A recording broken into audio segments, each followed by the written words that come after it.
All right, now we are back with the GSMC Wrestling Laureate podcast brought to you by the GSMC Sports Network.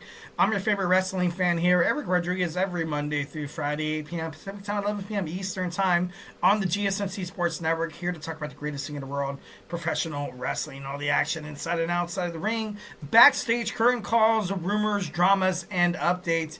We talk about, inactive statuses, injury updates. We talk about, contract negotiations, extensions, and new signings. We talk about, promotions from WWE to AEW to TNA to Ring of Honor.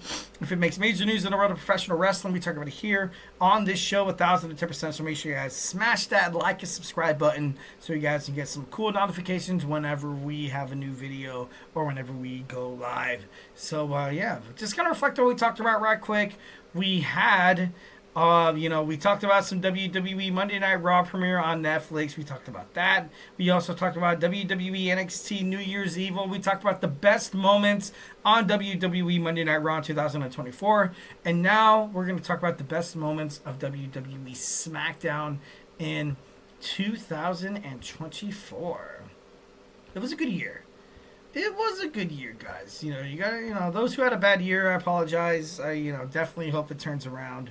Definitely don't stop trying. Don't stop trying. Definitely don't think that anything you guys, you can't accomplish is out of your reach. Just know that if you put your, you set your mind to it, just know that, you can do absolutely anything with the help of your friends, your family, your peers, whomever, your coworkers or whatever you can achieve, you can accomplish. You can dig yourself out of anything that you can, that you feel like you're, kind of deep in. And I know at this point in time, a lot of people are like, oh, okay, New Year's resolutions this, New Year's resolutions that. Believe me, I have a list. I have 25 New Year's resolutions, and just, definitely going to get this off my chest so you guys don't feel bad as well. I haven't accomplished any one of them. I got to be honest. Like, it's only the 6th day of this year. Just takes a little bit of patience, a little bit of a consistency, and just know that whatever you guys do, whatever you guys go try to set out to accomplish, just be yourself. Just definitely treat others with respect and love, and at the end of the day, you can be happy. You can be happy. All right, so we have our best WWE Smackdown moments of 2024. We have Miss Tiffany Stratton receiving her custom Money in the Bank briefcase by her bestie Nia Jax, obviously. Kind of came back and bite her in the ass. On this past Friday on SmackDown, you saw Tiffany Stratton become the WWE Women's Champion, pinning Nia Jax, which was gonna happen. Which was gonna happen. It was bound to happen, and definitely think it was the right thing to do. The OG Bloodline comes at full strength before Survivor Series. Obviously, before CM Punk joins or anything like that. Sami Zayn was able to Helluva Kick Solo Sikoa, and at the end of the night, it was We the Ones. Definitely thought that was a pretty awesome spot. Shinsuke Nakamura returns to the WWE with a brand new persona. Comes back, WWE has been so mainstream. WWE has never really had any kind of competition in terms of viewing, because wrestling independent circuits, it's all streaming. It's all necessarily, or on YouTube, which is good and it can work.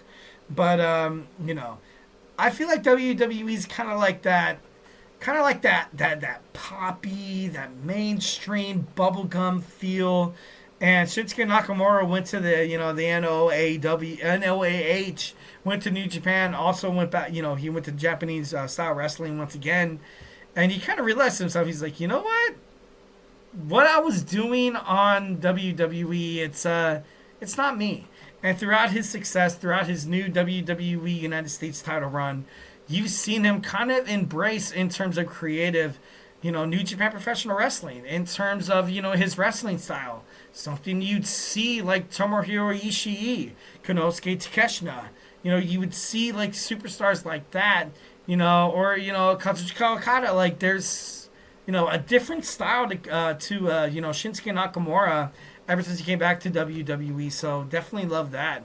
Next, we had the Final Testament. Obviously, you saw Akam and Razar, the authors of Pain, come back to WWE after not being featured on this show for about 2 years there to attack the Hurt Business, Bobby Lashley, and of course, Cedric Alexander. No, I don't think it was Cedric Alexander. I think it was. No, you know what? I think it was. No, maybe. No, I think it was the Street Profits. I think it was the Street Profits at the time. Obviously introducing this whole new Final Testament kind of thing, which, hasn't really came in fruition. Still to this day, I feel like the Final Testament, has been a huge failure in terms of, being a faction. But, Bobby Lashley, man, being in AEW right now. But, I would love to see Bobby stay in WWE. But, hey, you know what? It is what it is. The Wise Man makes a deal, comes out on WWE Smackdown to unveil the 5th member of the original Bloodline, their War Games partner, which proves to be CM Punk. So definitely thought that was pretty cool. A lot of people definitely like that. Next, we have the Motor City Machine Guns changed to SmackDown, tag team division, coming and winning in their 3rd match, winning the WWE tag team title. So I thought that was pretty badass. Jakob Fatu, able to, the Samoan Werewolf. Oh, sorry, excuse me. Overall, just the introduction of this new young bloodline, Tama Tonga Tangaloa, Jakob Fatu, all on SmackDown. Thought that was pretty badass. The Samoan Werewolf, when his debut, took out Randy Orton, Kevin Owens, and Cody Rhodes. I thought, obviously Jakob Fatu, super impressive, super duper impressive. One of the best that WWE has signed in years, definitely. But I'm not trying to crap on anybody else. But he's just out there. He's out there. He's him. He's successful, and this is something that WWE can definitely wrap their arms around. In terms, you have this OG Bloodline, new Bloodline storyline. Who wants to take the Ula Fala? Who wants to be the Tribal Chief? Anybody can take it. What if Jacob steps up and he's like, you know what? I want to try. Like, Jakob Fatu could definitely be a singles wrestler on his own. He could be a champion. But obviously, WWE's Breakout Star of the Year could definitely be something bigger and better than what he's kind of subsided to right now. But, I have faith in Jacob. I think, I thought it was a great pickup by WWE. Before he got signed by WWE, used to watch him during the MLW. Obviously, when he used to team up with Zila. Just the stuff that he did, it was just out of the ordinary for a man his size. And the fact that he made it WWE, he made such an impact has not really been such a surprise to me. I kind of saw it coming. Like I said, I'm not trying to seem like that know-it-all kind of thing. But Jakob Fatu, he's special. He's an amazing wrestler, and I'm so happy to see him finally reach his full potential. I'm finally happy to see him being respected in the wrestling world, and it sucks that you had to put that WWE tag on him. But even when he was wrestling independents, he was still badass, even in the MLW. So congratulations to Jakob Fatu. One of my favorite moments of 2024, the first ever WWE Women's Dumpster match taking on between Chelsea Green and Mi Chin. This match was pretty funny. It was pretty cool. It was new, intricate. Seeing these girls kind of go at it, to kind of they kind of set up the Mi Chin and Chelsea Green. Probably one of the greatest feuds on SmackDown right now, and not just the women's, but in the men's as well. I feel like they're doing super duper well. Chelsea Green, obviously, she was crowned the first ever inaugural WWE Women's United States Champion. So I can't really take anything away from her in terms of that. But this match was, was pretty awesome. Cody Rhodes slaps the crap out of The Rock. Obviously, this was later after The Rock slapped the taste out of his mouth for disrespecting him during the WWE WrestleMania press conference. Thought that was pretty badass. Paul Heyman, the wise man, goes through a table. He just looked, when he went to the table, I gotta be honest, I was generally scared. I was like, holy crap. This old man, and even when he was going up, he had his beard and it was all gray, and then they put him through that table, and I was like, dude, this guy's dead. He's dead.